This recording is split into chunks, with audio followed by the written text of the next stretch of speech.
I'm here with Juliet Moses, who is the spokesperson for the New Zealand Jewish Council. Kia ora, Juliet, and thanks Kia for ora. joining me.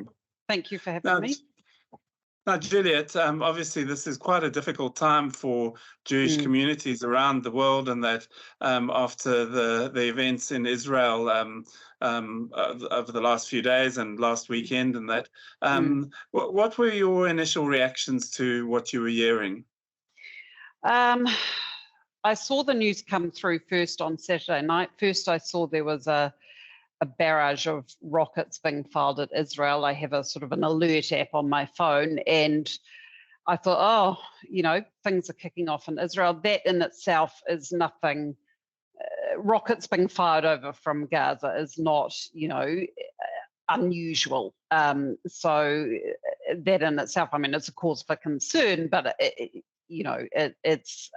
wasn't a lot more than that at that point. Then when I saw that there had been infiltrations from Hamas members who had got across the border and had got into kibbutzim around the southern border, I realized very quickly that this was a very different ball game and extremely serious, and that would mean all-out war.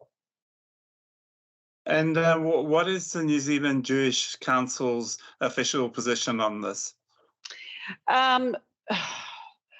Look, I don't know that we have an official position so much as at the moment we are all utterly shocked and devastated at the rising death toll.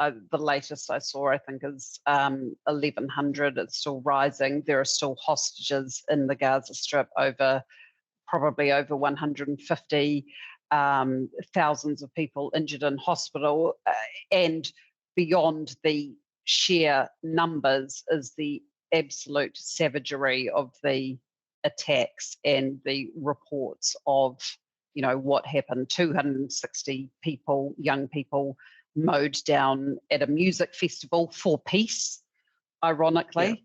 Yeah. Young women being raped and dragged through the streets of Gaza, 40 babies and young children who were killed at a kibbutz, some of them beheaded. The stories of brutality, and a lot of this being recorded and actually put out there on social media by Hamas, that is beyond comprehension. And so, to be honest, at the moment, we are still just completely reeling and in shock. Now, different communities in New Zealand, or I know, for example, in Hastings, they responded, and I think it was the Jewish community and the sort of Christian community responded by holding a vigil the other night in Hastings Centre. Have there been other vigils being held around the country? Yes, there was one in Auckland on, I think, the same night as Hawke's Bay, Tuesday night. There was one last night in Wellington. There's one tonight in Christchurch, or was that last night? I'm getting a bit confused about my days. But yes, there have been some around the country. Yeah. And now, is there much connection between the Jewish community? I'm not sure how many members you've got or people that you know that do have links to Israel, and that is there much of a connection with yes. with relatives in Israel? Absolutely. Almost everyone would have if not a relative in Israel, then friends in Israel. It's I personally have been to Israel 7 times. I was there earlier this year. It is, for most of us, it is our spiritual homeland. It's our people's homeland. We have a strong affinity to it or connection with it, whether we're religious or not. Just as a people, yeah.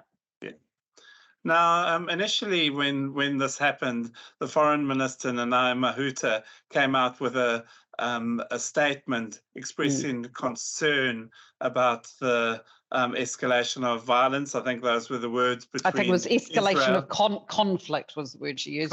Conflict, that's right. Conflict between Israel and Gaza. This was, I think the Prime Minister walked this back pretty quickly and came out quite strongly, and obviously the opposition leader, Christopher Luxon, as well, condemning them as acts of terror. Were you initially surprised by that? And how do you feel the government's response has been towards this atrocity? Yeah, her statement was very disappointing. You know, at that point, we were, I mean, there was no doubt as to what had happened, that these were targeted attacks on innocent civilians in their homes, and, you know, just some of the things I've described.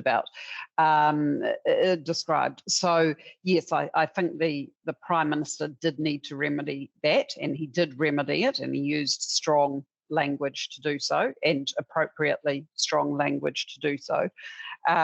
So yeah, look, I don't know what went on there. I don't know what happened with that initial statement. It was certainly very out of step with our allies and other Western nations. Generally, as a Jewish council, do you have much interaction with the government, and how are relations with them? We don't have a lot of interaction with them. The government has been supportive of us, particularly since the horrendous mosque attacks, in, you know, providing support for us, understanding our particular needs as a community in terms of security. We do, and, you know, for example, with the Ministry of Ethnic Communities, we've got a good relationship with them and stuff, but not, we don't have a lot of contact directly with sort of ministers in the government, for example. Well, obviously, Israel and the Bible, Israel and the Jewish nation play a large part of the in the Bible and that, and obviously you've got Pentecostal Christians who see an affinity with the Jewish people and that. Are the relationships that you have with these groups quite strong? We have fantastic support from various Christian communities, and in the last few days, it's been absolutely amazing. They are just amazing allies. They're busy doing stuff to support us in all sorts of ways. And in your region, of course, in particular, Pastor Nigel Woodley is, I mean, he's amazing, and he was instrumental in organising that vigil there. Yeah. Now, just finally, what are you as a council doing for Israel in this time, and what can the people of New Zealand do? Thank you. That's a good question. I mean, there's various means of donating, and people are all sort of doing their own thing. There's various things that are being set up for that. I think, you know, beyond even that sort of material support, I think actually what's more important at this stage is just to offer emotional and moral support. If you know Jewish people, even if you don't, but you can, you know, figure out how to contact some, even just offering some words of support and sympathy to them means a huge amount. And I have to say that everybody I've talked to in the community, and certainly I would say this for myself, we've been overwhelmed with the support and love we've received from people from all walks of life. So at the moment, that means a huge amount. And we know that this is not going to be over quickly. It is now a full-scale war. It's going to be horrible. It's going to be awful for the innocent Gazans who are caught up in this too, who are also really held hostage by Hamas in a way that, you know, oppresses its own people. I mean, you know, Hamas knew exactly what it was doing starting this thing. It knew what the fallout would be for its own people. So, you know, it is going to get very ugly. It's not going to be over quickly. Any kind of moral or emotional support, and then I guess beyond that, you know, if you see something in the media you don't think is quite right, or you hear a politician saying something you don't think is quite right, then if you feel so moved, you know, writing to that person, letting them know how you feel about that. Yeah, so they're all important things. Juliet Moses, thank you so much for your time. It's been good catching up and getting your perspective, and all the best. Thank you very much.